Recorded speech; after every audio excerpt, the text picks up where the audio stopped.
Good afternoon. Welcome to the Glendale Water and Power Commission meeting. Today is Monday, May 3rd, and due to the evolving situation with the COVID-19 novel coronavirus and health recommendations from the LA County Health Department, the Glendale Water and Power Commission meeting will be available to the public electronically. Due to social distancing requirements, the public will not be able to attend the meeting. The public is encouraged to watch and participate from the safety of their homes to practice social distancing.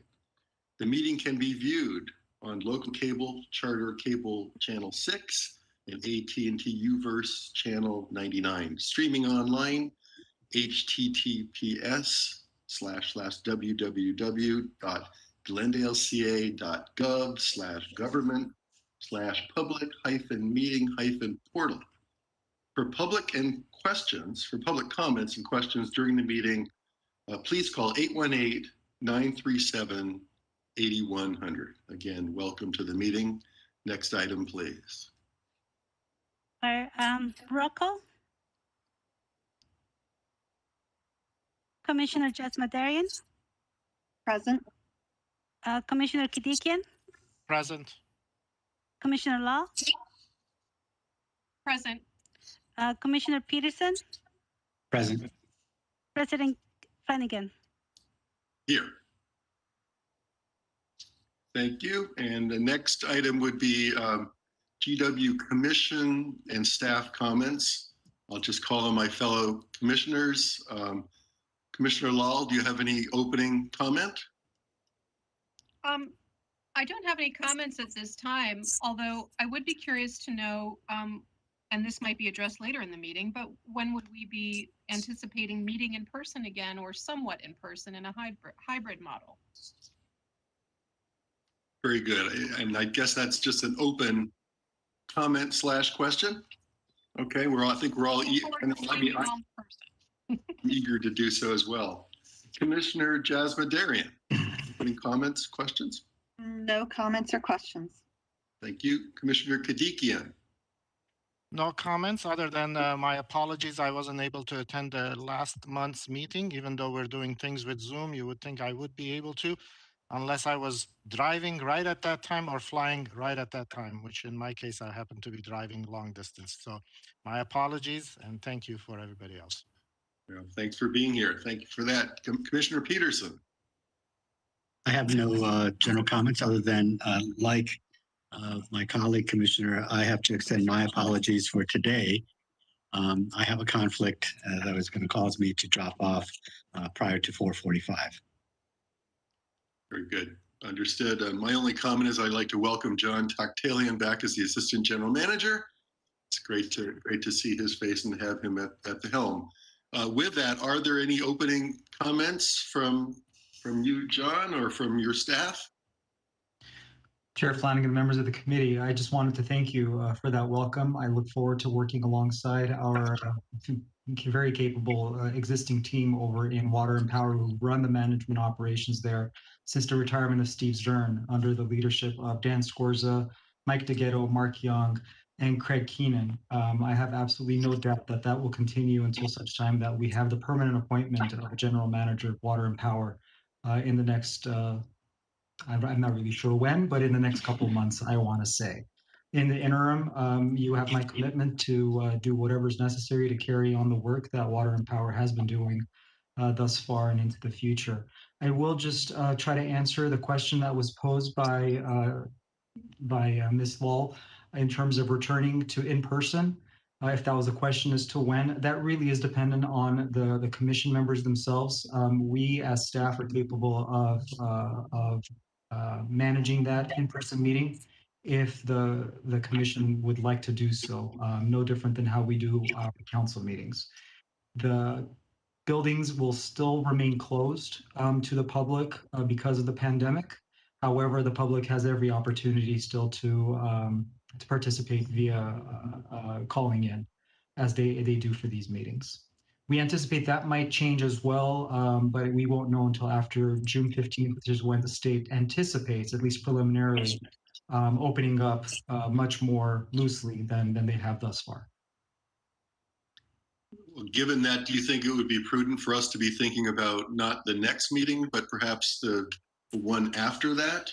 I know we've got one. We have the July meeting is canceled because of the 4th of July holiday. But would it be August that we would come back, perhaps, or do you think it might even be June? If the commission would like to come back sooner in person, we can accommodate that at the very next meeting. Commissioner Lal, how do you feel about that? Well, I think we could, if staff can accommodate us, I think it would be nice to come back in person if commissioners felt comfortable doing so. If they didn't, is it possible to do a hybrid meeting with some commissioners in person and some remote? Absolutely, Ms. Lal. Well, let's just poll the commissioners right now. Commissioner Jasmine Darian. Yeah, it would be great to come back and actually see you all in person. Okay, and you'd be comfortable doing that in June? Yes. I would too. How about Commissioner Kadikian? Yeah, I'll be comfortable getting back in June, no problem. And Joel Peterson? Commissioner Peterson? I would be comfortable with that as well. It sounds like we have a plan to reunite in person for the next meeting. Okay. Very good. Thank you for bringing that up, Commissioner Law. Are there other staff comments from GWP? Hearing none, let's go to the next item. President Flanagan, I was not at the past meeting, but it's my understanding Mr. Zern has retired, and customarily we acknowledge that. I don't know if that was done in the prior meeting.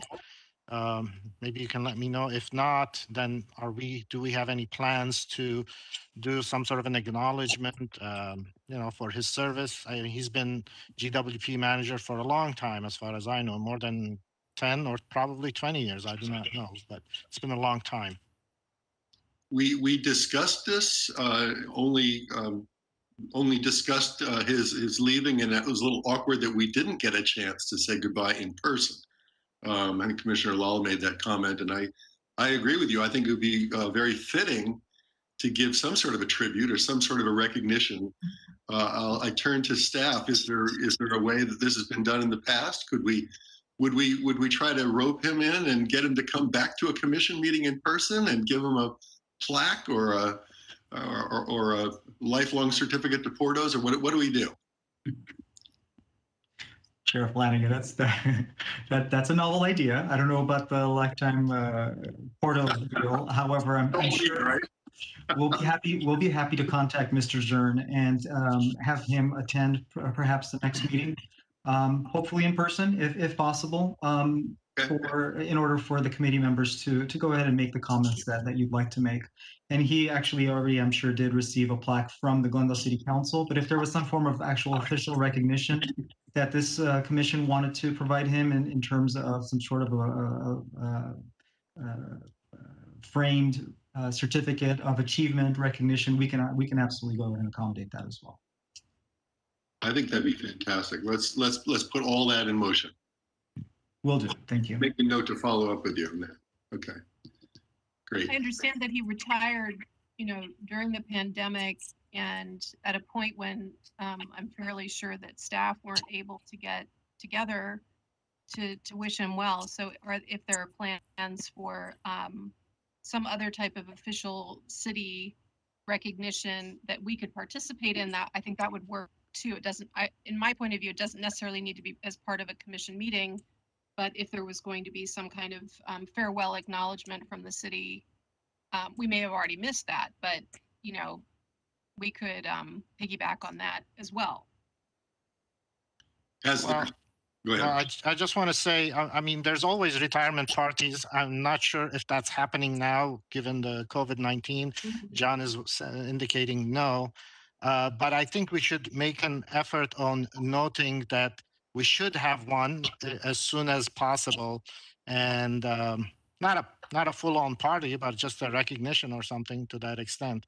It's just ideas I'm putting out there. I don't know, maybe staff has thought about these things as well, and maybe staff could come back with better suggestions, more feasible suggestions, something to that extent. The man served us for a long time. I think he deserves much better than the thank you and goodbye because of COVID situation. I agree. And how about we do this, that we establish communications with staff about this, but as a fallback, unless there's something else happening at the city, that at our next meeting that we do, we have a recognition of Steve Zern, and we were able to give comments, so that we also can have some sort of a document that could be framed, like you said, John, a certificate. Is that okay with everybody as the fallback? And I then if think there's that makes sense. Yeah. Okay. Okay, Yes. very good. We're good party planners. Very, very good. So the next item, please. Next item on our agenda is 3 reports. 3A, the Urban Water Management Plan. President Flanagan, members of the commission, one thing I wanted to ask, Catalina, should I share my screen? You can, or yes, Okay. you can, or I can share. Yeah, I'll share my screen. So what I'm going to cover is the 2021 Urban Water Management Plan. Let's see. Which isn't.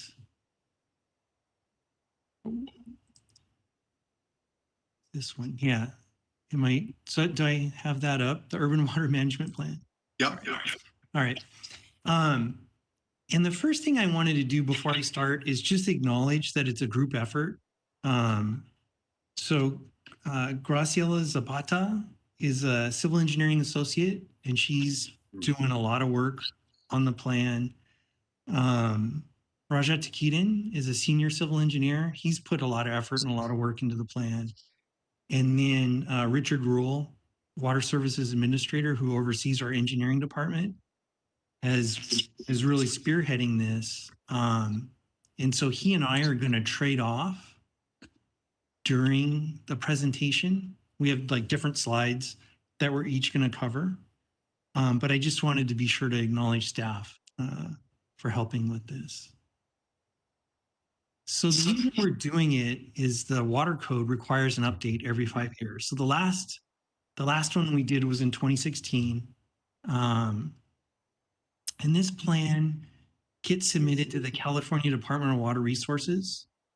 And what they use it for is to compile a statewide report. So it's all the water agencies provide information to them. And it's also useful for public information, kind of to know about the plans for the water system at your agency, you know, where you're served. Other agencies use it, they refer to it.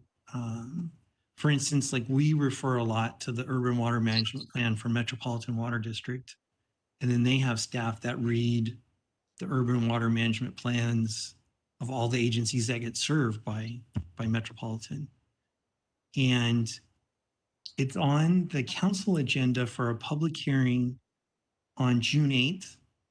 So anyone that wants to participate in the public hearing can you know, get another crack to participate in it. And then the next slide, Richard's going to talk about. Yes, thank you, Mike. So there were many changes to the current urban water management plan compared to the last one in 2015. And this is all detailed in a guidebook put out by the Department of Water Resources, DWR. And just to give you an idea of the scope of this project, the guidebook itself is 300 pages with 15 appendices. It's a big effort. In 2015, we hired a consultant to do it. We're doing it on our own this time around, and saving X number of dollars. The report itself contains 10 chapters, which we will go through. 30-some tables that are to be submitted to the state, and many different changes this year. The main one, or one of the main ones, being the addition of a water shortage contingency plan, which Mike will go through. That is a standalone document that will be one chapter in our urban water management plan, but it's a requirement that it be adopted separately from the plan, with the goal of being able to amend it more easily if needed. So both the management plan and the contingency plan are two separate documents, although they will, they are embedded, one is embedded in the other.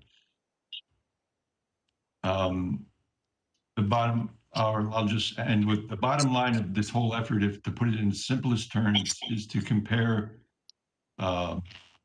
demand with supply. Is there enough water supply to meet our demands, especially in drought years? Okay, next slide.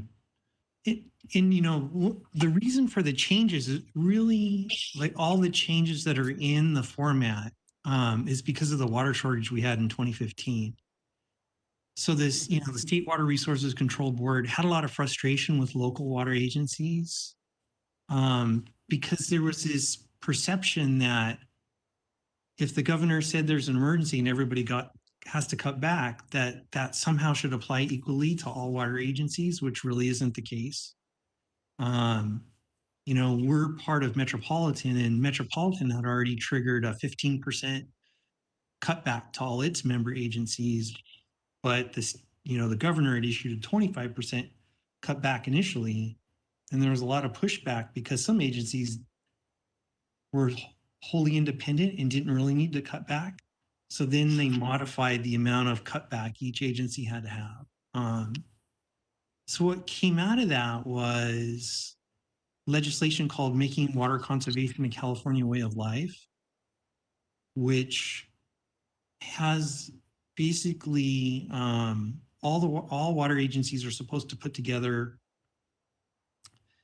what their efficient water use budget for a year is, and they're supposed to certify that, submit it to the state, and then meet whatever that efficient amount of water use is supposed to be for the agency. And in 2022 is the first submission that we're going to have to make for that. But really the issue that's a big concern is just this resource inequity. And the resource inequity is really due to geography. So there's a lot of agencies in the Central Valley and some other areas that aren't connected to any kind of wholesale water agency. They're not connected to the state water project. And they truly did have issues where towns ran out of water during the 2015, and the state had to pay to truck bottled water in. But through that lens got applied to all water agencies, even agencies like Glendale that have been working with Metropolitan to form a regional supply. So that was really a driver of a lot of these changes. And then Richard's going to cover the sections. Thanks. These are the 10 chapters contained in the Urban Water Management Plan. Most of them are self-evident or self-explanatory, so I won't go through all of them. But Chapter 7, the water service reliability and drought risk assessment, which is related to the water shortage contingency plan I mentioned earlier, are main components of this. But let me talk about Chapter 5 briefly, because this is significant. Senate Bill X7-7, also known as the Water Conservation Act, is the 20 by 2020 effort you probably are familiar with. And that verification of meeting that 20% reduction target by the year 2020 is a requirement of this plan. We have to show compliance with that act. And of course, to determine the 20% reduction by this year, there had to be a baseline with which to compare it. And Glendale, there was some leeway in choosing that baseline, but Glendale chose a 5-year baseline from the years 2004 to 2008. And the minimum requirement in the act was that baseline had to be reduced by 5% by the year 2020. Our baseline for those years was 144 gallons per capita per day. So a 5% reduction would be 137 gallons per capita per day. The question is, did Glendale meet it? And the answer is yes, resoundingly. Not only meeting the interim goal, but also which year was that? 2015, but also the final goal in 2020. In 2015, our per capita use was 104, so much less than 137. It did go up slightly in 2020 to 106, but we're still well below that 2020 target of 137. So, it kind of begs the question, why? How did this happen that we saved that amount of water? And it's difficult to quantify, and I think there's various reasons, but overall, I think it's a result of increased conservation awareness. And I think Glendale residents can be proud of the fact that they have cut back individually for the common cause. So we're in good shape as far as that goes, as far as meeting that goal. Next slide. Yeah, and this slide I talk about with commission quite a bit, but it's really, we've got 200,000 residents, 33,000 water services. But the thing that's always important, to me to point out is there's 22,000 single family units, right? So each one of those has a meter, but there's 48,000 multifamily units. So, it's really difficult to compare us, say, to Burbank or Pasadena, because we actually are serving a lot more dwelling units. We're one of the founding members of Metropolitan. 30 to 40% of our local supply comes from the San Fernando Basin and the Verdugo Basin. We're co-owner of the LA Glendale Water Reclamation Plant. And our first recycled water use was in 1978. And like, I've talked about this before, it's hard to, a lot of agencies celebrate, oh, they've got a new recycled main put in or new services. We've been doing it since 1978, so for a really long time. And about 7% of our demand's recycled water. And we've got 82 recycled meters. And then Richard's going to talk about this. Well, it just kind of continues on. I'll talk about it, but it's, we're part of the Upper Los Angeles River area judgment. And basically, City of LA owns all the native water rights in the San Fernando Basin. And so we're just limited to this 20% return flow credit, which is 20% of all the water that we sell that overlies the portions of Glendale that are in San Fernando Basin is water that we can pump out of the San Fernando Basin. And in the basin, we're part of the Glendale Operable Unit, which is a large EPA Superfund cleanup project to clean up volatile organic compounds, which is like industrial solvents and things like that, and chromium-6. And in the Verdugo Basin, it's a prescriptive right. So we get, it's about 3,500 acre feet a year as a prescriptive right, but we're only producing around 1,400 acre feet. And we drilled a well, the Rockhaven well, that we're leasing to Crescenta Valley Water District, and they're leasing those rights for us. So we're getting some benefit out of some more of our rights there. And in the Verdugo Basin, that one's been very impacted by local recharge and the declining water levels there.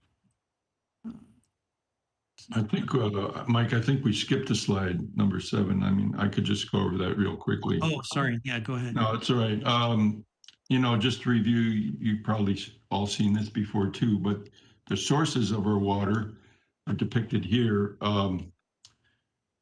In general, about a third of it comes from local sources, meaning groundwater, and 2/3 or 60% comes from Metropolitan.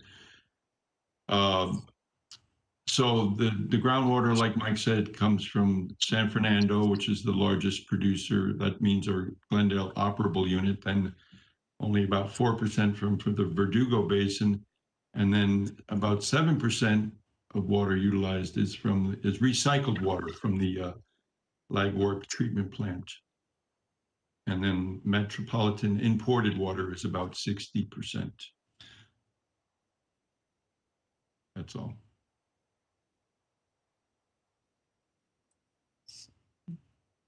And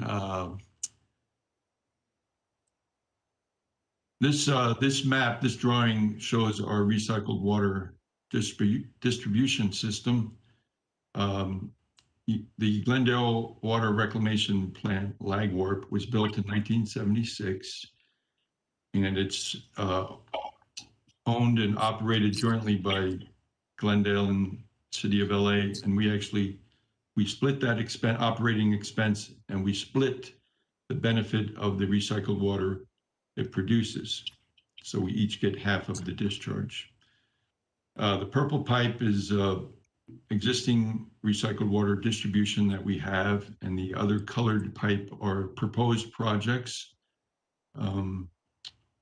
Hoover Toll Keppel to the west was the most recent one that it actually has been completed.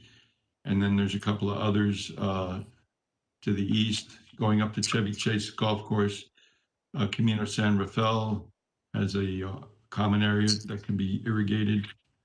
There's also plans to pump recycled water over the hill to the city of Pasadena. This would be a large amount of use, about 3,000 acre feet per year. That's been in process for a long time, and we think it will happen eventually. Next slide. Oh, this is mine too. Okay. As far as imported water goes, it comes essentially from three sources: the State Water Project, or the California Aqueduct from the Sacramento or Bay Delta, Colorado River Aqueduct. Both of these are operated by Metropolitan Water District. And the third one, which does not really benefit us, is that black line. That's the Los Angeles Aqueduct from the Eastern Sierra on Mono Lake. It's been there for a long time. That's used exclusively by the city of LA.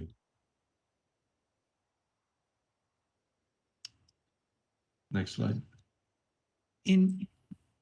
And so the thing that's really important about being a member agency of Metropolitan is, 2020 was the hottest and driest summer for the Colorado Basin states. But the regional investments that we've all made as customers have helped to adapt to climate change. So Met started the year out with 3.1 million acre feet in storage. So that storage is going to allow all the member agencies to kind of get through a dry year like this without needing to do cutbacks. And that includes things like the investment in Diamond Valley Lake, and being able to store water in Lake Mead, and just the other programs that Metropolitan has in place. So that's kind of a near-term perspective on that. And then just the other thing to give everybody an idea of, where the water in Glendale goes. The dark orange line is the single-family residential usage. And basically, almost all the savings that we got in 2015 when we cut back on water use was single-family residential, just outdoor watering. And since then, the primary savings has been, again, single-family residential, and primarily due in those summer months to the outdoor watering. And to stress that even further, this graph shows residential gallons per capita per day versus precipitation. So it's a really good way to get a handle on what the indoor water use is, because during these and I plot basically the rain coming down right on this axis, right? The further down it goes, the more rain we got. So, 5 inches, 4 inches, 3 inches in a month. And the orange line again is single family residential use in gallons per capita per day, total gallons per capita per day. So in those really wet months, maybe it's like a little bit above 60 here, it's a little bit below 60 gallons per capita per day. And that gives a good proxy for indoor residential water use.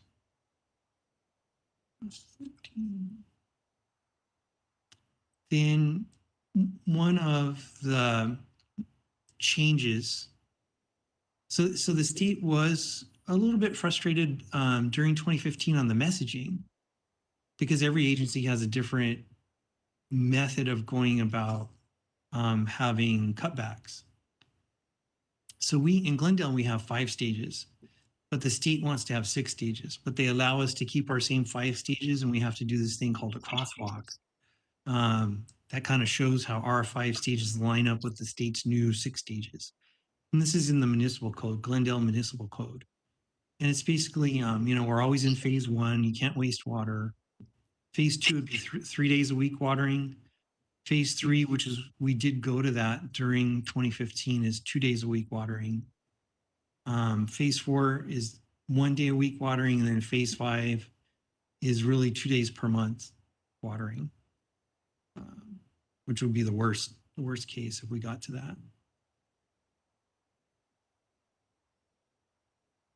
And this slide kind of explains, and it's more than just the days per week. It's, how many minutes per station, things about landscape projects, about roof filling, decorative fountains, vehicle washing, and things like that. So this is where we had left off in 2015. We were at phase 3, and right now we're back at phase 1. We don't have restrictions on outdoor watering.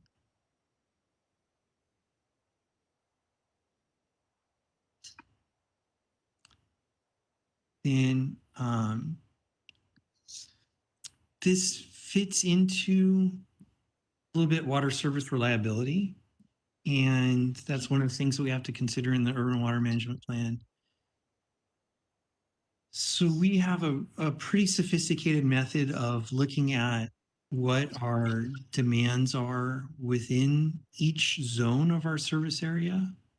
And the zones are based on called the hydraulic grade line, but it's the actual feet above sea level of the overflow of the reservoirs within the zones. And that's how we establish the pressure zones, which within our system. There's average day demand, max day demand, and peak hour demand. So the set point that we use is during the summer is 1 max day demand of storage. So we try to have that much storage in our reservoirs for that zone. We've got multiple Metropolitan connections, and so instantaneously, that would be the gallons per minute or the cubic feet per second of flow that we can have serving our whole system. And our largest Metropolitan connection really could serve the whole system if all of our wells are off, even during a max day event. And then we have 2 smaller MWD connections that together can meet the same amount that our largest connection can meet. So the wells we really operate normally, one's prescriptive, there's part of a consent decree for the operable unit, and then the other is cost. Our well water is our least expensive source. So we try and maximize the well use to lower costs. But in as far as reliability, that they're not really part of that calculation. And then just reliability over a longer period, because we're part of a regional system with Metropolitan, climate change and things like that really factor in. Snowpack and runoff and things like that on in the Colorado Basin and in the State Water Project. and to look at it another way, you know, where we say customer demands, that grid would represent the demands in one of the zones. And then there's tanks and reservoirs that feed that zone, as well as the treatment plant, the wells, our import, and then any interconnections if we needed to. We have interconnections with Burbank and Crescenta Valley Water District and Valley Water Company.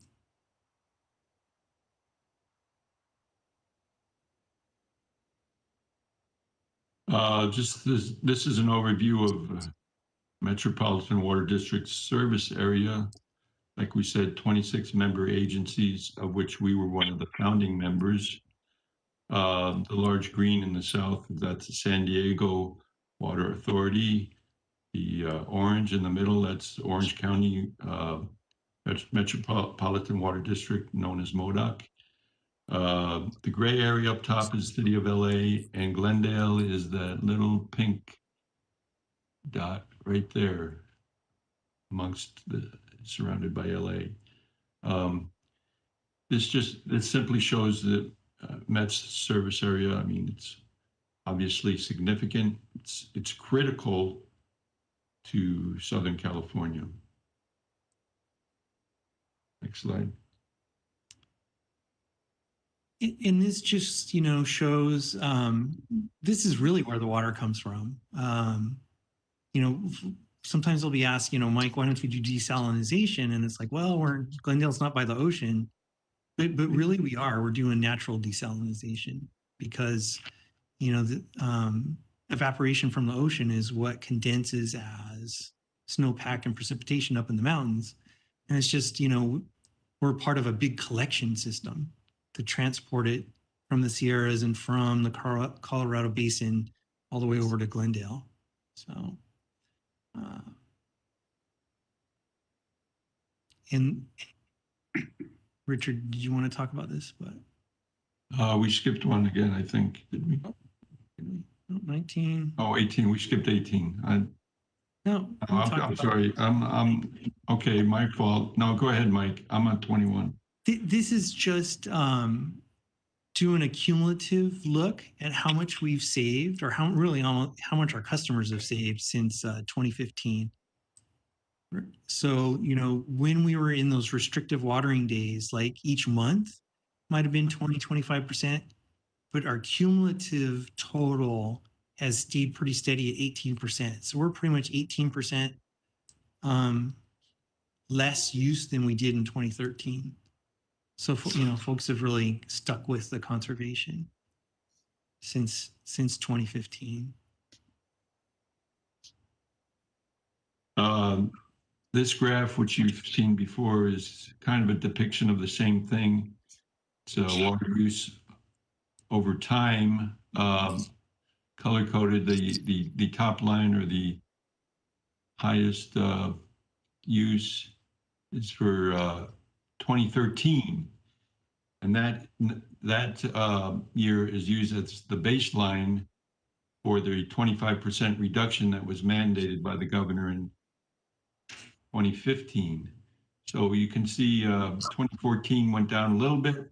2015, when the mandate came down, went down a huge amount. That's the bottom the red brown line.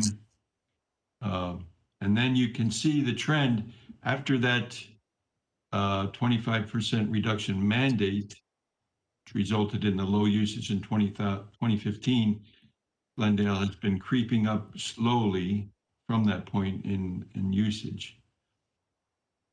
But if you take away the high and low lines on that graph, and you're left with usage from 2016 through 2020, and they pretty much group together, showing that I think the interpretation would be we have kind of normalized our usage.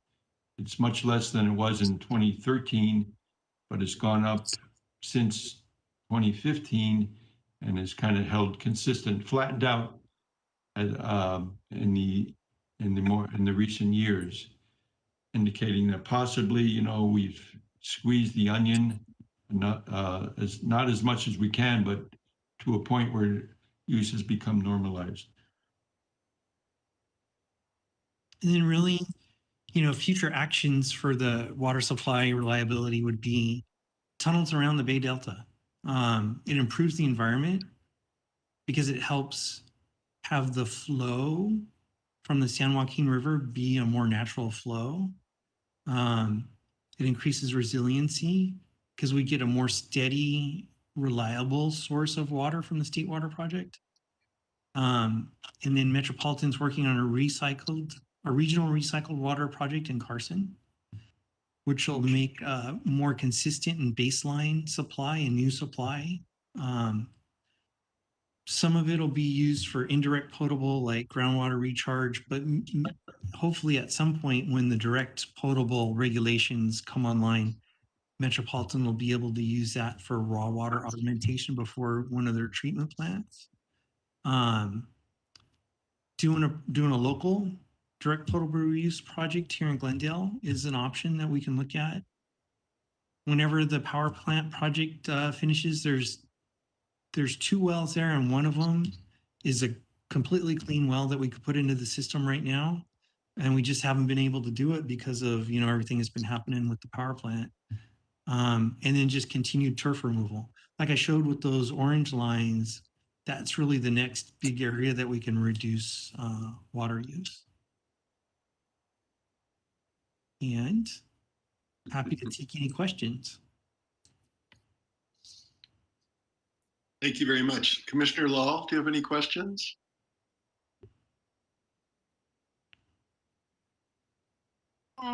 Thank you. Thank you for that presentation. There was a lot of information there. It was really informative.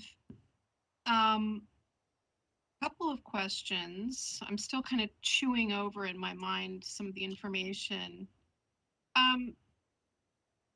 When we talk about consumption, and the numbers that you gave were pretty dramatic, going from 144 gallons per person per day, and I think you, I'm not sure of the exact dates, but reducing that down to about 106 gallons per person per day. That's a really dramatic gulf, and it's great. Conserving water is fantastic.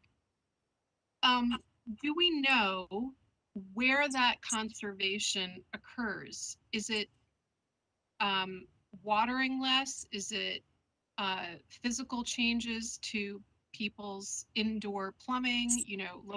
Low flow toilets, valves that shoot out less water from taps and shower heads. I know that in the past I've heard that 70% of residential water use is in fact used for irrigation. So what are the proportions that people are reducing their irrigation, for instance, versus their indoor water use? Do we know where they're creating those water savings? President Flanagan, Commissioner Law, I would say that, for us, those toilet rebate programs and things like that, the indoor water use has really been a program that's been in place for a long time. So a lot of that initial conservation kind of got baked in on that. The other big chunk, I would say, was that first phase of conservation. Basically, I like to say, don't water the sidewalk. Like, right? It's like, make sure your sprinklers only go on your grass in your yard. Then it kind of gets into this next phase of, I think we really got through to everyone. Turn off your sprinklers when it's raining, right? There's no reason to have your sprinklers on when it's raining, and you can leave them off for a while if your grass is still wet. Now, there's been a lot of folks who have taken turf out, right? So those are permanent savings. But, there's still, so to answer your question, I think that's that big dramatic drop on gallons per capita per day was really from those things. But there's still more to go as it relates to, I think, again, more turf removal from the front yard. I mean, this is why, you know, I always end with that slide, right? It's like you can have a big green carpet that you got to water a lot to just look at, or you could have nice plants that don't take a lot of water, that are more appropriate for our environment. Very good. I mean, I'll just My add, approach, yeah. You I'm could take sorry. my approach, which is just to stop watering completely and just let your lawn die. What, without replacing any of the plants. I'm sorry, what were you going to say? Yes, kudos to you for letting your lawn die. I think Yeah. you're not alone. No, I was going to say you're absolutely right. The answer to your question is all of the above, and it is really difficult to parse out exactly where the savings come from. But we know you were accurate when you say 70 or 75% of residential water use is outdoor use, or at least it used to be. So that's where the largest savings is, that you get the most bang for your buck. Going forward, it's interesting, making conservation the California way of life, which becomes effective in 2023. Those regulations are still being developed, but each district will be allocated a definite or a certain amount of water. And that amount of water is based on three things: indoor residential use, which initially I think will be capped around 55 gallons per capita per day. That's still to be determined. Outdoor water use, which is based on the amount of irrigable area you have on your parcel, and unavoidable water loss in the system, unaccounted for water, which is inevitable and usually is around 3 to 10%, depending on the district. Those three things are added together to determine your allocated water for your service district. And to, you know, to also mention about the indoor savings potentials, you know, Metropolitan's most recent efforts have been and it, you know, it's something that I suggest, you know, when I've been in the meetings to talk about how to do rebates and things, is how to reach apartments again, right? And so it's actually been, yeah, it's been training for plumbers on how to install the most efficient fixtures that you can, right? It's been trying to get to the contractors that do the work at apartment buildings, for instance, instead of just rebates for single family residents. So. Do most of the apartments in Glendale, do they have a separate water meter for each unit, or is the building metered and then the landlord pays the water? How does it work? Most have a master meter for the building. And then if they're newer buildings, we require the landlord to submeter. Okay. But older buildings, there's not a requirement for them to submeter.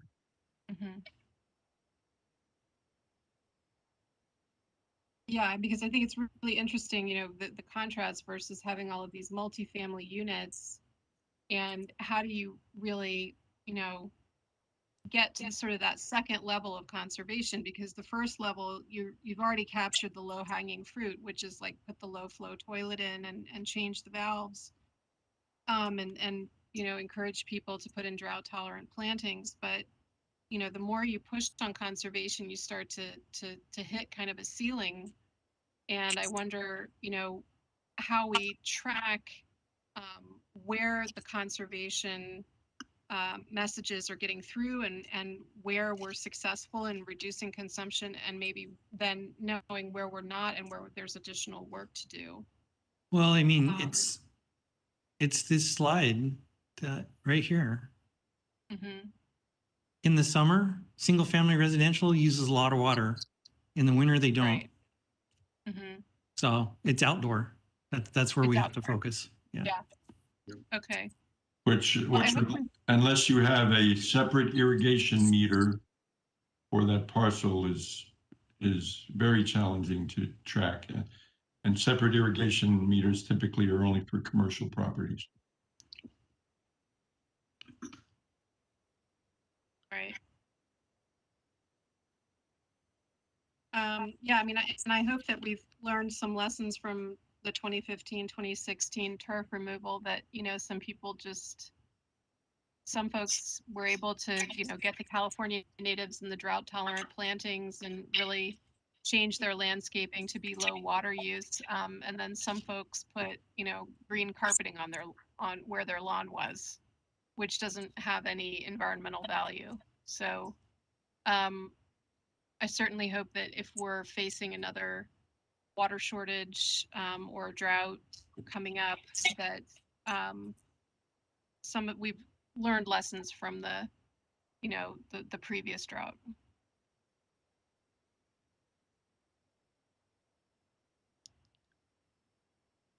Other questions, Commissioner Lowell? I think that's it for now. I have other questions, but I think they can wait. Yeah, it's a full topic, that's for sure. Yeah. Commissioner Jasmine, questions or comments? No questions or comments. Thank you. Commissioner Kadikian, questions or comments? No questions or comments. Thank you. Okay. Have we lost Commissioner Peterson? I believe he might have taken off.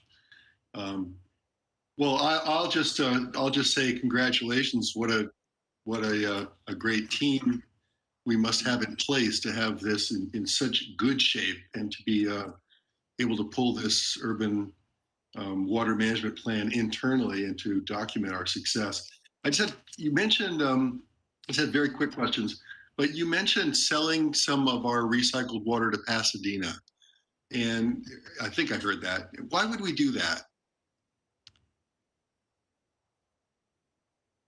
President Flanagan,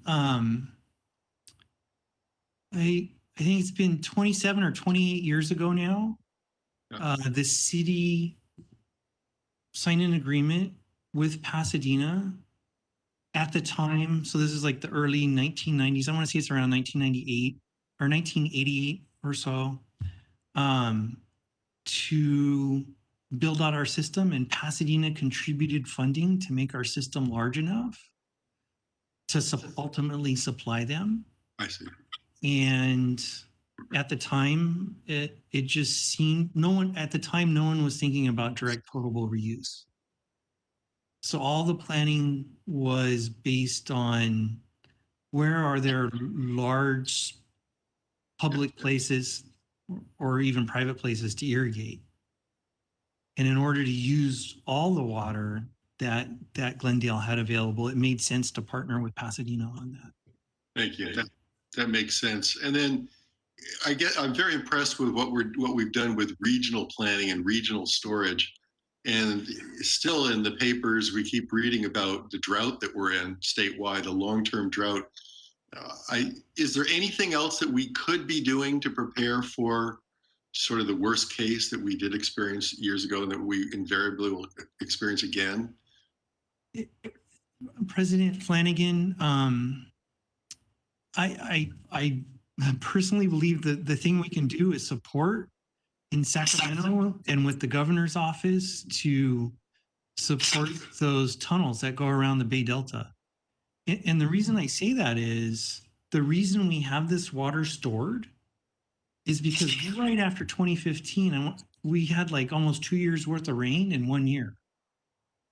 And by having those systems in place, we were able to store that water and bank it. So what Metropolitan does is basically switch the blend of the flow from 100% state water project, don't take water out of Lake Mead, to this year, flip it all the way around and take 100% from Lake Mead and hardly any water from state water project, because we're only getting a 5% allocation of what our allocation should be from the state water project.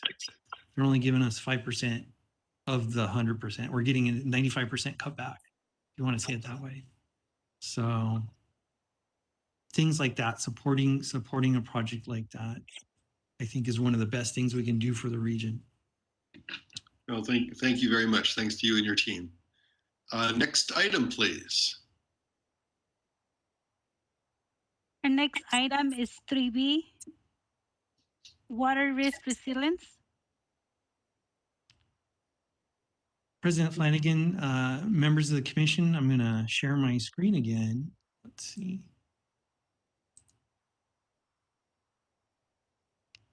And it says I'm sharing two applications. I don't know why.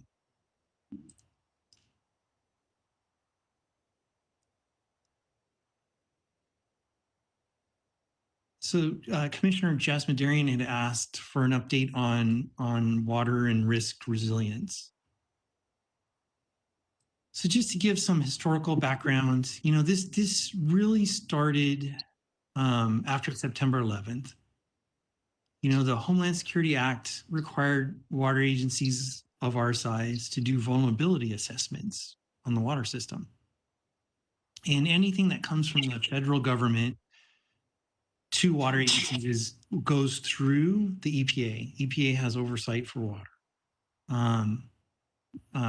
Depending on the size of your agency, you get a grant, hire a consultant, and even do specialized training. And the training that I did was called RAMW, Risk Assessment Methodology for Water, which was from Sandia National Labs, who had developed that kind of methodology for nuclear power plants. And really, you know, what my feeling at the time was, it really shifted a lot of federal responsibilities onto water agencies, and just made a whole new paradigm where now we had to know about terrorism and all this kind of stuff as it relates to supplying water. So one thing that helped water agencies out at the time was we'd already been preparing for earthquakes. So a lot of the things about redundancies and risks were something we would already plan for. But so what it did is it added this security layer onto our existing emergency plans. And really security beyond just theft and vandalism. You know, and sometimes the theft and the vandalism is almost like a good test of our security as it might relate to terrorism and things like that. And then it just created a whole like ongoing flurry of topics at our trainings and trade associations related to vulnerability assessments and risk assessments and things like that. So in 2018, the new act at the federal level was the America's Water Infrastructure Act of 2018. Again, EPA oversight. It's really kind of, I looked at it as an update to the vulnerability assessments, and we completed it. We had a mandate to complete it in 2020. And this time, instead of a vulnerability assessment, it's called a risk and resilience assessment. And it required an update to our emergency response plans. And one of the new components, gosh, like my last presentation, everything's got new and more complicated components that we have to comply with, but it includes cybersecurity. So in addition to this, there was an update. So after Oroville Dam had a failure in 2017, and again, I really don't think it failed. It did what it was supposed to do. The emergency spillway worked. It washed out a lot of stuff underneath it, but the dam didn't fail. The dam didn't breach. But, you know, a lot of folks had to get evacuated, and that kind of shined a spotlight again on Department of Water Resources.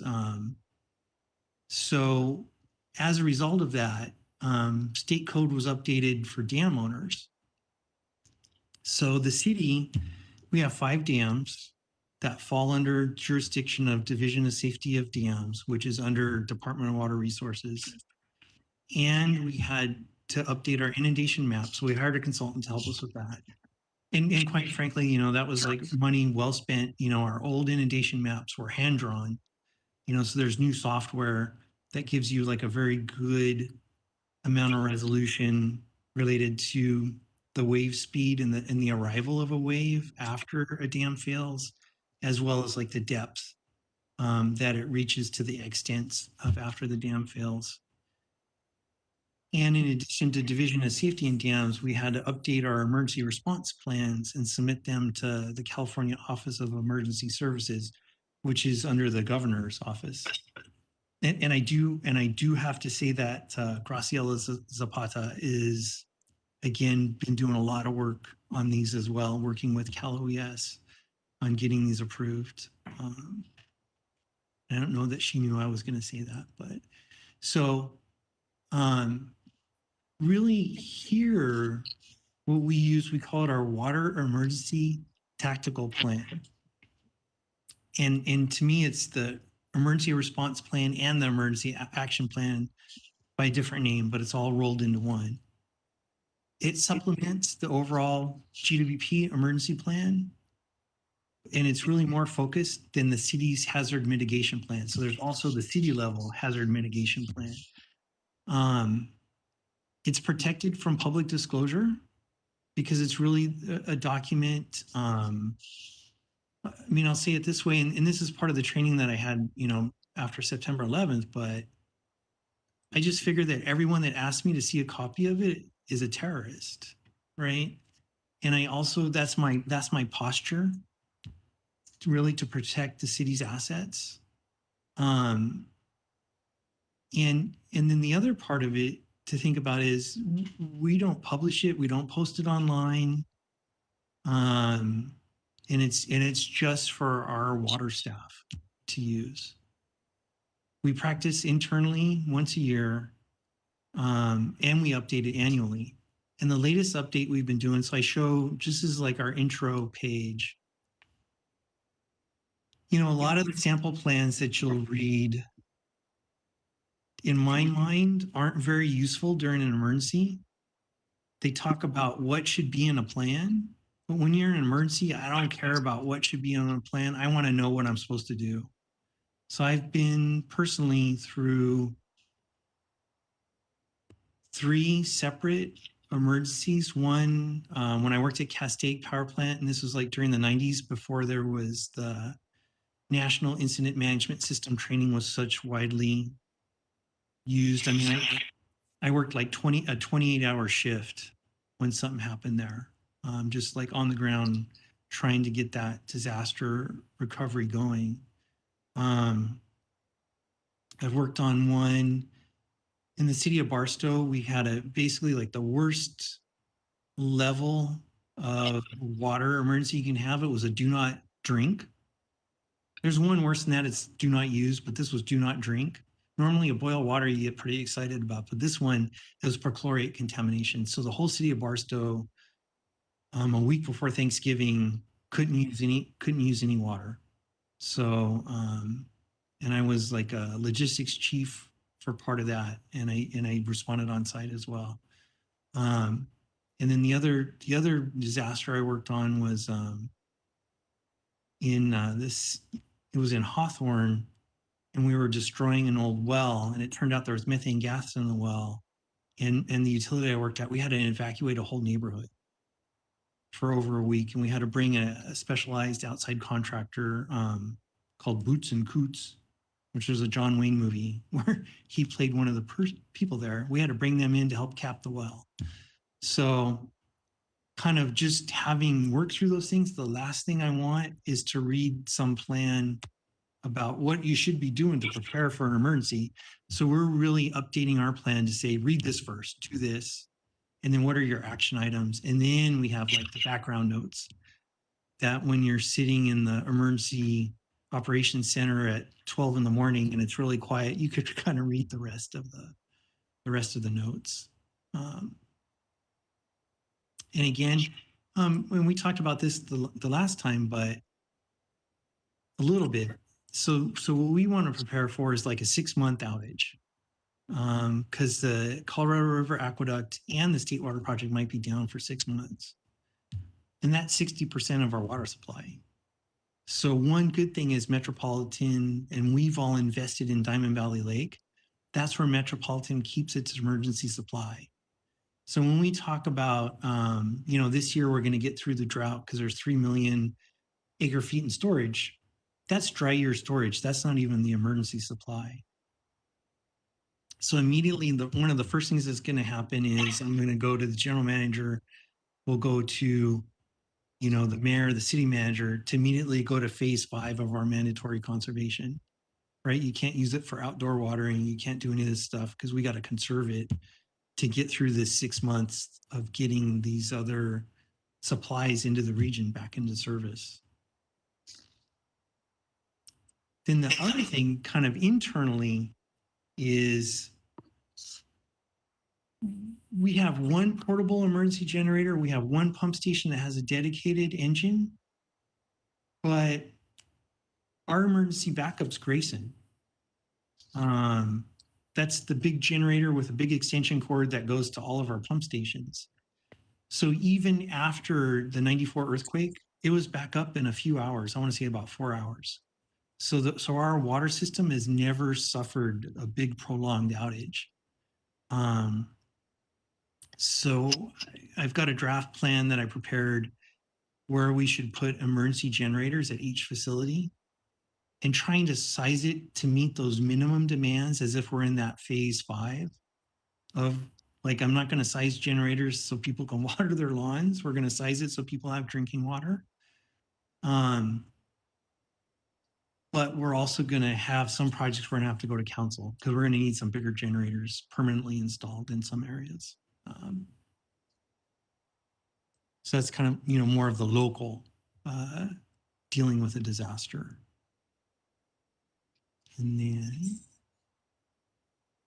that's it. So any questions, if anybody has questions about that, hopefully that answered Commissioner Jasmine-Darian's kind of request. Well, let's ask Commissioner Jasmine-Darian, do you have any questions or comments? Yes.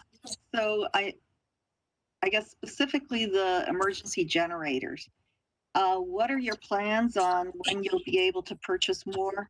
When you'll be able to go to council to ask for more? Because I think that's what's really, really critical to ensure that you've got water going to the places that are needed. After a major earthquake, two big issues are going to be fire, and also people are going to be hurt. So you need to make sure that water is going to the hospitals for sanitary reasons, at least at a minimum, immediately. So how do you plan on meeting those demands? President Flanagan, Commissioner Jasmine-Darian. So that, in my other presentation, I talked a little bit about we keep one maximum day demand of storage at all time in all of our reservoirs.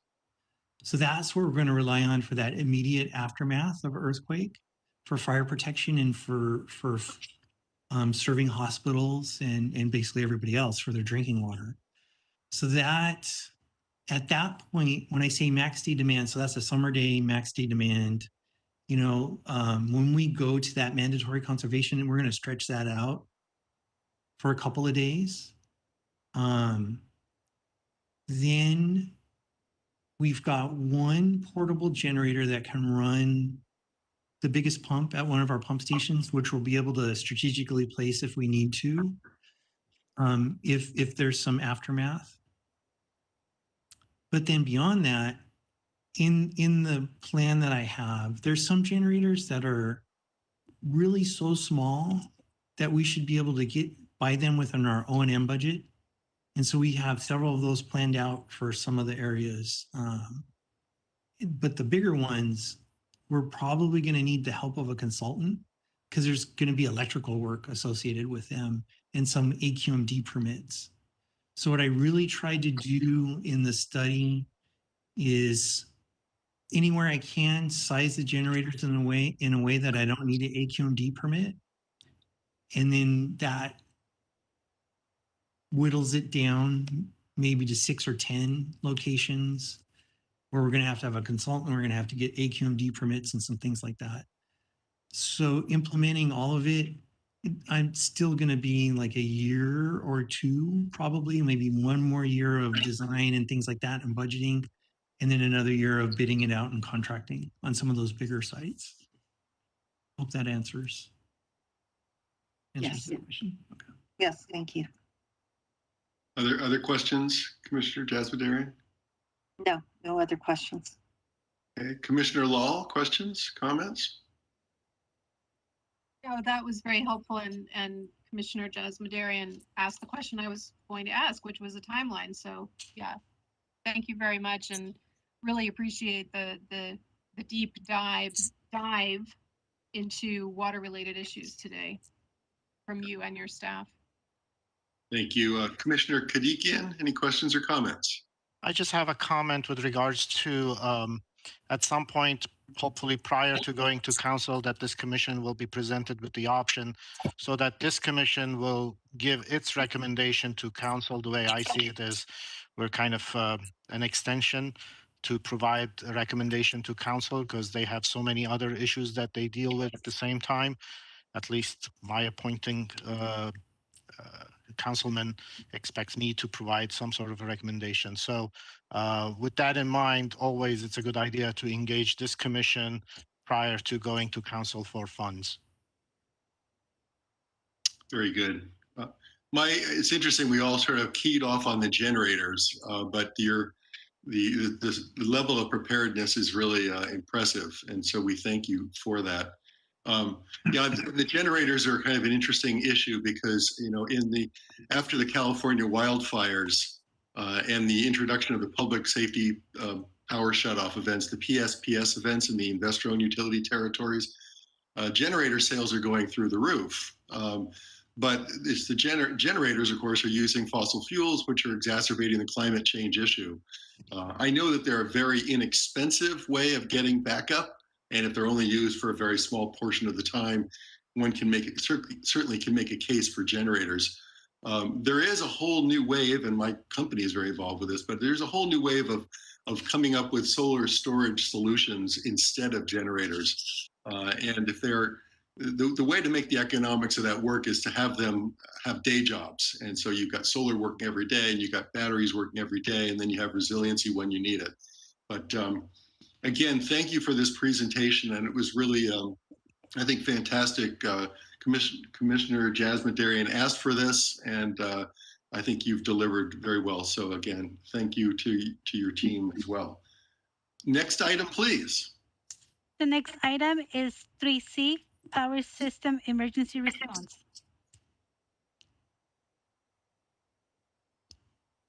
Good afternoon, President Flanagan and commissioners. Can you hear me? Yes. Excellent. So I'm going to go ahead and share my screen, and I have a presentation on power system emergency response in general. Sure. Do you guys see these slides? Yes. Okay, excellent. Let me start here. Okay. So again, this is in line with what Commissioner Jasmine Darian had asked about preparedness for emergency response and risk. So let's continue on. Next slide. Again, these are the factors that we consider every day as we run our utility. And so our emergency response plan is part of the city's emergency response plan. And what we do is we go off the main city plan. And in here is some excerpts from the city plan. If you go to the webpage in the city and you put emergency response plan, parts 1 and part 2 are on the webpage.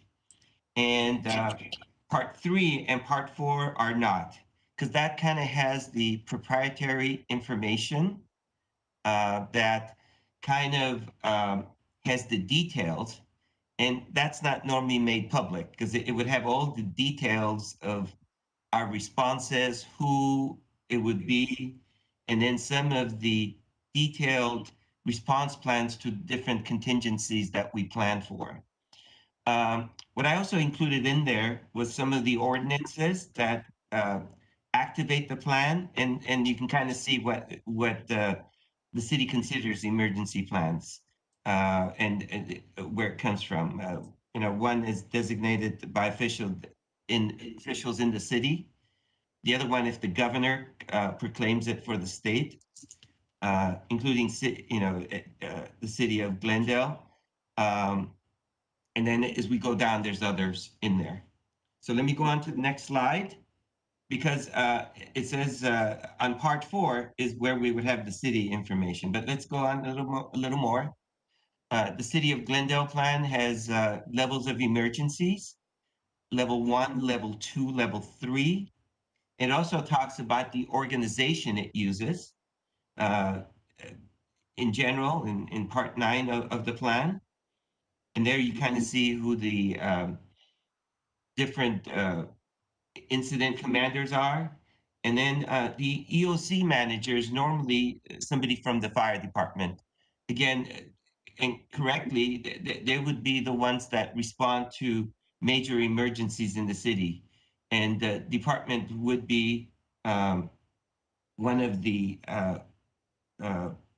organizations underneath assisting the Emergency Operations Center Emergency Operations Center manager in managing the different emergencies within the city. And again, there's a level 1, level 2, level 3 description there of when and these plans are invoked. Now we continue on. I said part 4 would include the departmental plans, and that's what we have. So GWP does have an emergency plan, which Michael also mentioned.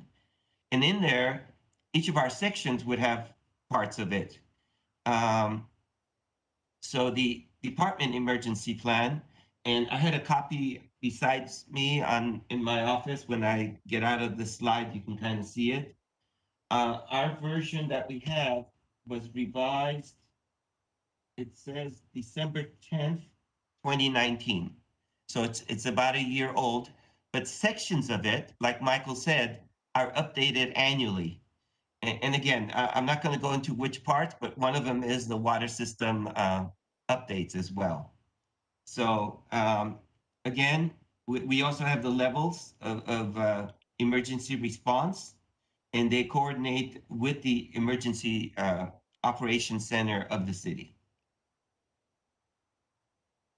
Now, so emergency preparedness and response. So the reason I put this slide here, and again, the staff had helped me to do this. It was our operational staff, our main line personnel, our superintendent, our engineering staff. They're the ones that kind of respond to these events. And so I wanted to kind of touch upon what some of the causes were. So regardless of the cause of a power outage, our response is sort of the same in that our main goal is to restore loss of power to customers as soon as possible. Through the removal or repair of whatever caused the outage. In this case, these are normal things. In the last 5 years, we have not experienced an earthquake. So it wouldn't be listed in here as a cause of an outage, but the normal causes are listed in there. And our dispatchers and line crews, with the support of our GWP engineering, when required, assess field conditions during the outages, and then they come up with the plans to restore. So here is an example of some of the events that have occurred. And last month's presentation kind of showed us some of the response times. Most of the responses are within an hour that we can restore power. So a normal GWP customer once a year would experience, just in general.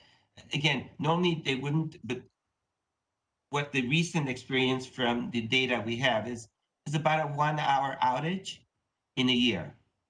But again, that goes to the dedication and response times of our crews. Again, there's a lot of regional reasons that responses are quicker. Normally, publicly owned utilities, municipalities can respond quicker than a a large investor-owned utility that has a much larger service area. Again, Glendale's 31 square miles. Burbank is 17. Pasadena is about 27, 26 square miles. Again, those smaller miles allow you to respond quicker. But when you're the size of Edison, PG&E, which are the largest electrical utilities in the country, response times get a lot longer. And so it's dependent on geographic capability of responding to an event. So if an earthquake happens, for example, in Northridge, we're kind of far away from the epicenter, and normally it wouldn't affect our utility infrastructures as much, both on the water and power side. Therefore, our local crews can respond to the emergencies using local assets. LA was similar to that in that even though LA has 456 square miles, it does have local generation generation in different areas, but it's still local. It's still local to LA. So it relied on its local generation and local water sources. Whereas if you have very long transmission lines that are hundreds of miles long, aqueducts that are hundreds of miles long, they will sustain damage, and you're not in control of restoring it. It's an external agency that's doing that. And then I'll touch upon our supervisory and control system that allows our dispatchers and line crews to have immediate information on the status of the systems that they're trying to restore. Okay, so here, regardless of what causes the outage, we respond in the same manner. And our goal is to restore power to customers, this is on the power side, as soon as possible. And again, through the removal of whatever caused the outage or the repair of what caused the outage. So emergency response. For damaged infrastructure, we normally have adjacent circuits that we can temporarily switch our customers onto and repair the damaged circuit or infrastructure, and then return the customer to their normal circuit. So emergency response events include severe weather events, earthquakes, fire, floods, physical attacks on our infrastructure.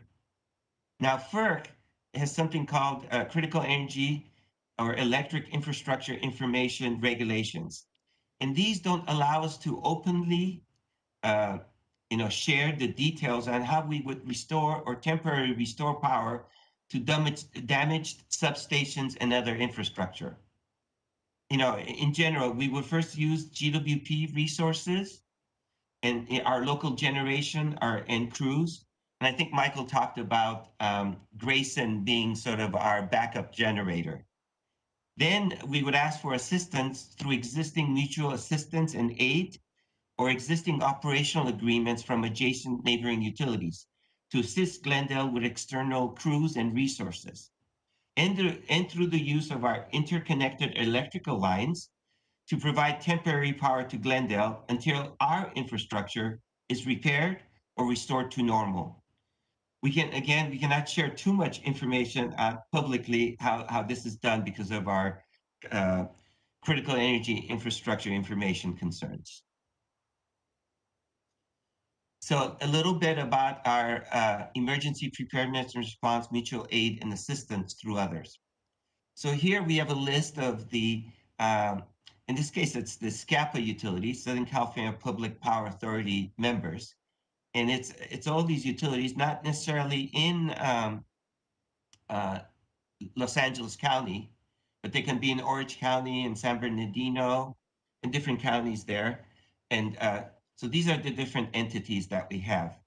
So we have agreements between each other and we're in constant contact. In fact, we may have mutual aid and assistance requests, regardless if there was a major emergency or not. We constantly talk with each other to see in case we run into a procurement problem.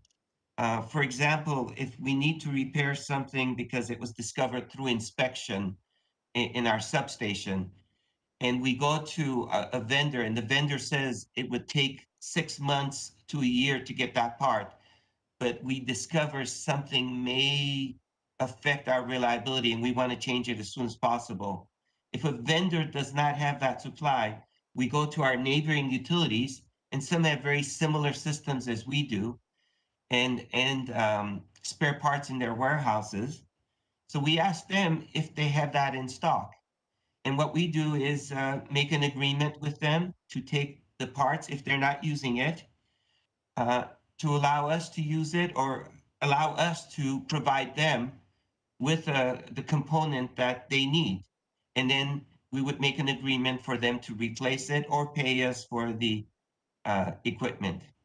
Now, in case it's a regional disaster, we then work with SCAPA, who then, which is the Southern California Public Power Authority, who then works with the American Public Power Association and the California Utilities Emergency Association to then talk to other utilities, not just in the region, but across the United States.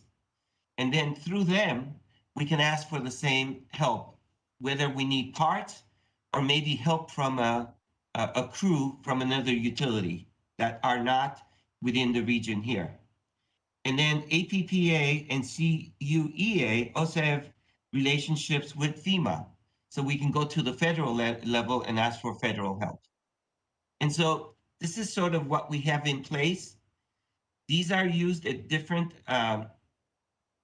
incidences that may occur, not necessarily for a major disaster, but even to help us through, we discover something through inspection or something that will affect the reliability of our system. But in case there is a major event, this is the structure that we would use for helping each other.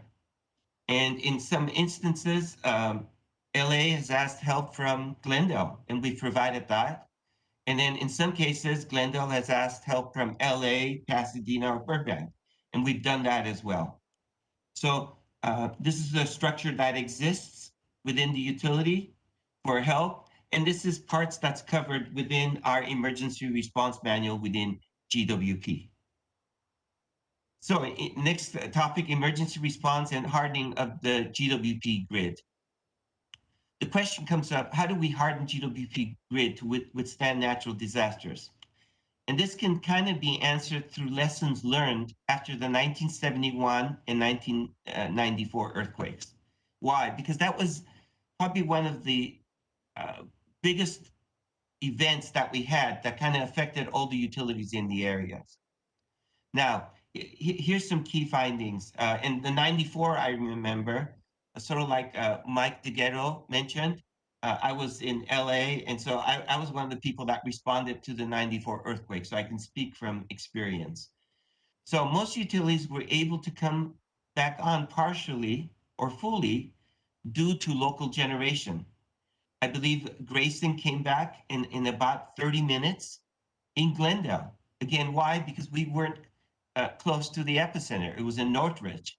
Now, when I was in LA, LADOT, I worked actually in Silmar, which was near the Northridge epicenter for the 94 earthquake. We did not come back there, but our generation that was located on the coastal region of Los Angeles, the 3 power plants, they were not affected by the earthquake. They were able to come back within hours and start feeding the grid locally. Again, they were far enough away from the earthquake epicenter that they were not damaged electrically. So electric utility components normally trip due to the shaking. And you go, well, Dan, why do you talk about this? Because this is sort of interesting. What do you do when the entire region shakes and your equipment trips off, and you go, why did it trip off? Well, normally what happens is that the equipment that we have have vibration sensors. They have sensors inside that monitor the movement in, like for example, in transformers of oil. Normally, if the oil moves, something caused it. It's currently set so that if the oil moves, it was a response to an electrical fault. Why? Because if there an arc happens within a, say, a transformer, which uses oil as an insulating media, and the oil is moved because there's an arc, and the arc causes a large bubble of combustible gas from the oil to be created. That moves the oil within the transformer. That movement in oil is detected as a failure of the transformer. So the transformer would trip. But electrically, we also have protections that look at the electrical flow through our equipment. And they measure the current coming in and the current going out. Normally in these devices, what comes in must come out of the transformer. And if it's equal, it doesn't trip. So in an earthquake, what would happen is we would get this mechanical trip, but the electrical protection wouldn't see anything. So we would know that electrically the equipment's fine. The earthquake movement caused the oil to move and caused the transformer to trip. Similarly, if you have a rotating generator, the vibration of the earthquake would cause a generator to trip. Why? Because the vibration is detected as a failure or imminent failure of the generator. So what happens after that? After an earthquake, the utility operations staff can assess their equipment quickly. And if no damage is found, they can be turned on. That's what happened in 94. That's why LA and Glendale can come back on, because the equipment really wasn't damaged. It tripped off sort of as a response to the shaking. But upon evaluation of the equipment, it was realized that there was no electrical damage, that electrically they were fine. So the key is not to have reliance on sources that are hundreds of miles away. During these earthquakes, the long power lines, the ones, they get damaged because they're pulled apart, foundations. You could see that on the transmission lines, there's large cement foundations that the lines are anchored to. Because the lines are connected, as the earth moves, it pulls on the transmission tower. That pulls the foundations off. And if you're not careful, if you don't check them quickly enough and you run on them, you're close to maybe a transmission line failing on you while it's energized. Maybe the earthquake didn't do it, but subsequent aftershocks may cause that. And that's what we found in the 94 earthquake, that we had damage to a lot of these transmission lines that were coming in from outside of the region. And then within the city, those big transmission lines were damaged. So we had to anchor them. In fact, we used cranes to counter effect the loss of the foundation to hold them up in place so that they wouldn't eventually collapse. The other thing that happens is our SCADA. So it's in 1994, the SCADA system gives our grid operators, our dispatchers, the status of our local grid and the ability to remotely turn them on and off. In some cases, field crews under the guidance of dispatchers are needed to do manual field switchings. So our dispatchers and field crews work 24/7, 365, and are ready to respond rain or shine or earthquake to any of these events. Why? Because the local SCADA usually stays up. They don't have multiple microwave sites. Right now, for example, in the LA system and other utilities, they shoot up to Mount Lucans. They have a microwave link. When an earthquake happens, as the earth moves, these microwave dishes are misaligned. So you may not have damaged your transmission line, but you just severed your communication line. But you can't go and fix it. It's not a local thing. It's located on a mountaintop, which would take a few hours to get there.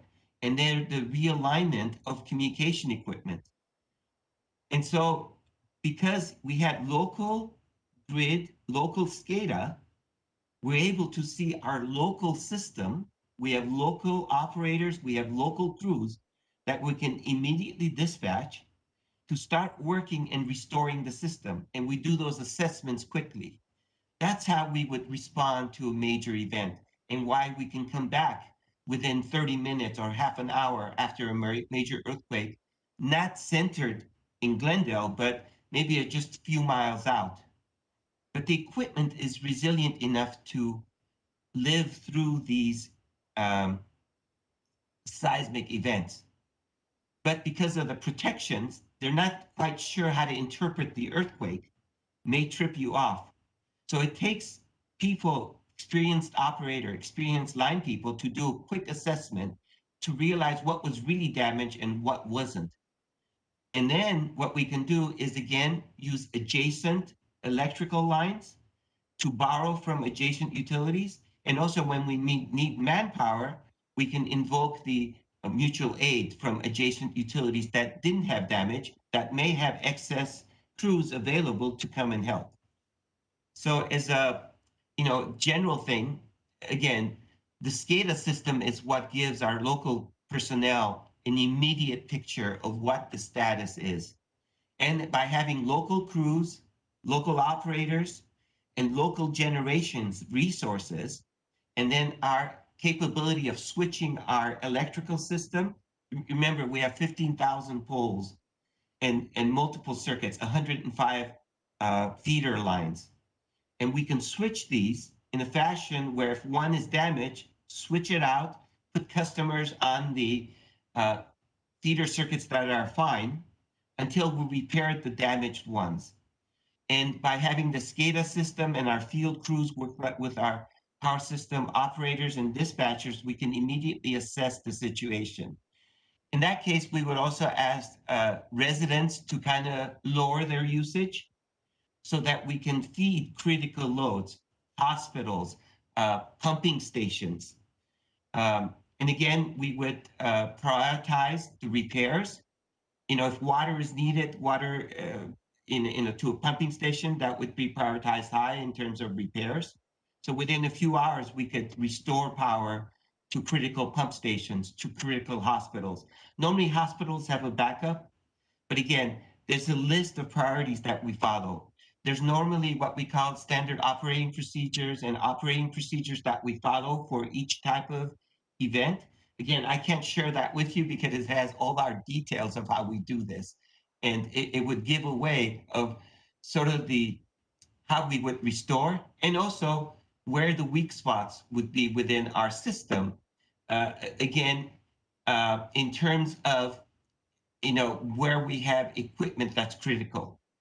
And we do have our diagrams that help our dispatchers and our line crews to immediately assess what's the availability and what's available to us in a certain region. And again, not only do we have it electronically, but we also have it in hard copies. Why? Because what if local internet access is lost? So our crews have actual hard copy documents that they can pull out and actually see what we have. And we can operate this not through just cellular service, which may be damaged or may become overloaded, but we can do these with our regular radios, our emergency radios that we use. We use that every day to talk to our dispatch centers. So we do this every day. It's sort of practice 24/7. The way we would respond to earthquake wouldn't be any different, in that this would just be major, and that we would then invoke the backup systems in terms of mutual aid and maybe also getting excess resources from adjacent utilities. But we do practice this, and this is how we prepare for the situations. And so if you have any questions, it's brief. I don't have diagrams. Again, it's by design because it has critical information that we wouldn't want bad actors to have access to. But we do have plans, we do practice, and most of the stuff on the electrical side, we practice every day. As we restore our system, we use this technique every day to do this. So it's second nature. We have operating procedures that we follow every day that prepare us. So if any questions for the commission? Thank you very much, Professor Scorza. That was a fantastic, fantastically well presented presentation and explanation. Commissioners, questions? Commissioner Lal?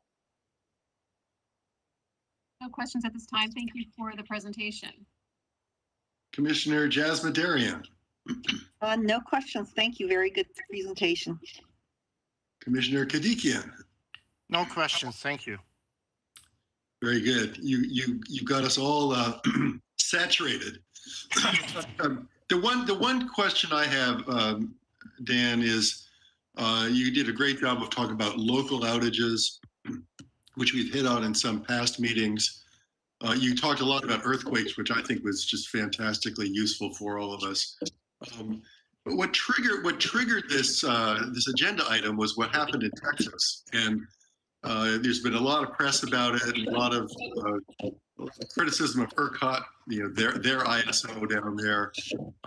But it fundamentally was an extreme weather event. It was caused by climate change that plunged that state into temperatures that they weren't able to handle.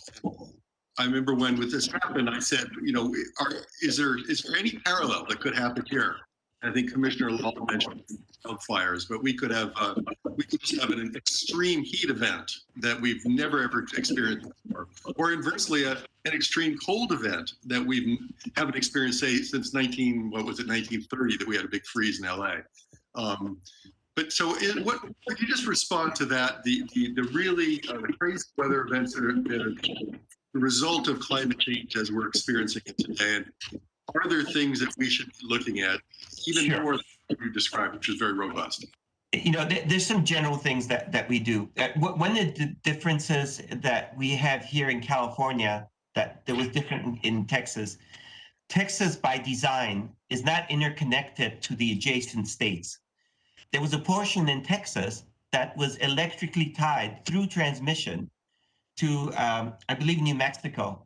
And they had access to some of the power plants outside of the freezing area.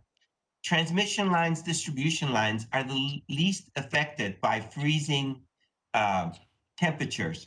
And same thing with higher temperatures. Though it's not subtransmission and distribution lines that go down. It's usually the devices that feed off of those. It's transformers overheating. So one of the things that you do, for example, what we do here for heat events, as we learn where the weaknesses are, as we monitor our system, we install extra equipment in so that no piece of equipment becomes overloaded. So, but what you need to do that is you need your distribution system to be large enough to be able to handle the load, especially as it grows because of a higher heat event. You need more capability of transmitting more power. So hence what we're doing is we're going from 4 to 12 kV, where we can carry 3 times the amount. Now we're doing that so that we can accommodate more solar, more EV charging, but it also prepares us in case that there's a heat event, we're able to transmit more power to our customers so that we can hang and put in more transformers on poles, for example. The other thing is also we're interconnected to the adjacent utilities. If, God forbid, our local generation is impacted, we have multiple lines that we can rely on to bring power from LA, to bring power from Burbank on the Magnolia line. Texas didn't have that. Texas relied on their local power plant, local transmission, and they were not electrically connected to their adjacent states, which had generation that would have been available, that had not frozen. And they had long transmission lines to areas such as the nuclear power plant, and I forget. I was going to say Palo Verde. Not Palo Verde is I believe here in California, but the other one in New Mexico or in the lower states. Was it Mesa Verde in Arizona? Yeah, it's something else. It's a big nuclear power plant, and that was online. And there were other resources. Now I'm not sure if they were renewable, but they were available to help Texas not to freeze, because if they had access through transmission. Now, what's going to help us is also, like you said, is there things that we could do locally? Well, certainly if we have local batteries, like we're looking at the Tesla batteries that we're going to put in. Now, that's only good for 4 hours, but it's a local asset. Batteries are pretty resilient to earthquakes. There is no moving parts. They should survive an earthquake fine. Our virtual power plant, which is about 25 megawatts, it's great. It does help with climate change because it's renewable with solar power. But again, it's only 25 megawatts, but those should be available. Again, they would lower the need to be able to supply other customers. So local resilience is done by local power. And so what we're doing by having local resources are going to help us. And then in case the local resources aren't available, we are electrically connected to our neighbors, which Texas was not. So hence, we should be able to be more resilient in that fashion. Great explanations. I'm knocking on wood, but saying that it's about as good as it gets here in Glendale. So thank you for that. Next item, do we have any oral communications? President, we don't have any colors for item 4. Okay, next item. Next item is 5, agenda forecast. Okay, thank you. Do any commissioners have any things they would like to see added to the agenda? I was going to propose that our next meeting, which is in June, our in-person meeting that we're planning, we've got the renewable portfolio update. Could we also have a Sunrun update at that meeting? Would that be, we add that to the agenda, Ms. Godinez? President Flanagan, certainly we could add that to the agenda as well. Okay. Is there any update on the Grayson Power Project, or would that be next meeting, or would that be a couple meetings out that we would have milestones there to report on? President Flanagan, so the environmental impact report is still being finalized. I would guess possibly the June meeting, but more likely sometime in July. So if need be, we could do a special meeting, would probably be the appropriate time for that item. Either a special meeting in July or in the August meeting? That sounds about right. Could we just put it as a placeholder in the August meeting, and then we'll be in touch and see if a special meeting is warranted? Those are my only comments. Commissioner Lal, do you have anything else you wanted to add to the agenda or comment about the agenda? Thank you. I do agree that I'd like to see an update on Grayson, and I'm curious about the timeline for a groundbreaking there, and demolition of the current facility. Okay. I know that COVID has impacted construction timelines for a lot of different projects, and I'm sure it's had an impact on Grayson, but I'm just wondering where we are on that. Very good. You all have been through a big tumultuous process with Grayson, but I think it's just resulting in an even better utility here at the end of the day. Commissioner Jasmine, was there anything you wanted to add to the agenda? You're muted, but I think you said no by shake. Okay. Commissioner Kadikian, agenda items? I had a question with regards to the budget presentation for June 7. Are we talking about just the budget of the utility, or are we talking also a COSA study with rates and tiers and what have you? What would be the scope of that budget presentation on June 7? Dan, this is John. Would you happen to know the details of that? I haven't seen the background for that particular item, so I can't speak to it just yet. Yeah, I know. Do you want me to respond? Craig was working on it, and yeah, commissioners and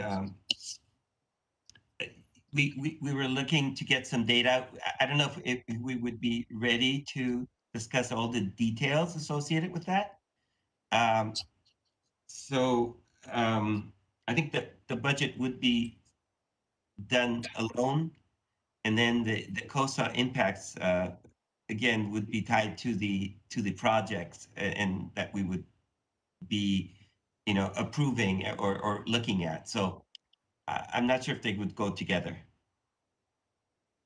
So it's primarily a discussion of GWP's budget, basic operating budget, right?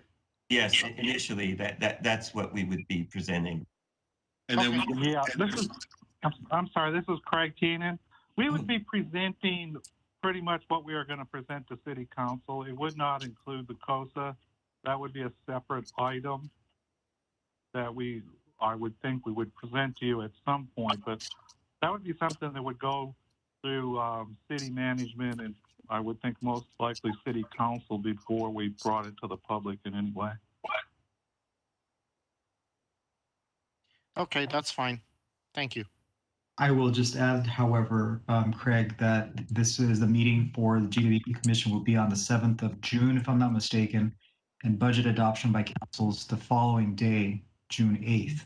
So that doesn't really leave a lot of time for any additional, if the idea was to get feedback from the GWP Commission to share with council, that doesn't really leave too much time there with less than 24 hours. So if the idea was that this commission would have a presentation well in advance of the GWP, I'm sorry, well in advance of the presentation made to the City Council, we may end up having to do a special meeting prior to that. I would leave that up to city manager's office. You know, if that's what you wanted, but we could very well do that, yes. so we would be talking about potentially a special meeting of this commission third week in May or something like that. So you're thinking, John? That sounds about right, Mr. Flanagan.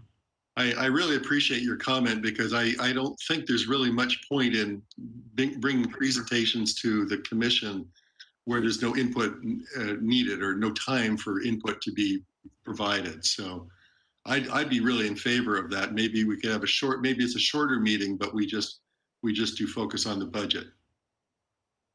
Do we need to calendar that right now, or how do we handle that, Christine? President Flanagan, we could maybe, perhaps I'd suggest we have Catalina Lee reach out to the commissioners and identify a date along with when we can have, I guess, would we do that meeting in person or would we do that virtually? But regardless, if we need a meeting room available and GTV6, we can coordinate that as well. Why don't we plan that one as a virtual meeting? Since I envision it being a short meeting to the point, and then we can still have our June 7th meeting be our first one. So we'll look forward to a memo an email from Catalina on that. May I also comment with regards to that item? So it sounds like City Council will be discussing that budget on June 8th or 9. Is it what City Council meets every week? Is it possible to move that discussion of City Council to 1 week further to allow this commission to have its meeting on June 7 as scheduled and present some sort of a recommendation to City Council? Chair Flanagan, members of the commission, I will say that the presentation to council is the actual final adoption of the entire city budget by the City Council. And the reason why we have to do it on the 8th is because we, by charter, have to have, I'm sorry, I'm not sure if it's a charter or the code, we have to have the budget adopted no later than June 30th. So if the City Council did have some concerns that needed to get addressed, we have to have a little bit of a buffer for us to be able to hear those concerns, go back to the drawing board, and then come back to the council in the following week or two. As we're talking here, I had not anticipated this conversation to take sort of this turn. I'm thinking about when we have a number of budget study sessions that are coming up between now and June 8th. I don't know off the top of my head which day the GWP budget is actually going to be presented to council. I think it might actually be not next week, but the week following. So I would ask that this commission allow us to go back and take a look at what those calendars are, and then send a memo to everybody indicating sort of what the layout of that is with the intent of allowing this commission to at least see that presentation, hear that presentation prior to the council, It sounds the council study session, I should say. That sounds like a good plan. very good. Very good. Are there any other comments on the agenda? Any other comments in general before we go to the final agenda item? Good. Let's go to the final agenda item, please. Next item. Item 6, adjournment. Yay. I move to adjourn. Second that. Okay. Thanks, everybody. Thank you, staff. A very, very informative meeting. Thanks to all for being here. And John, congratulations for grabbing the helm for us for a few months. Thank you very much. Thank you.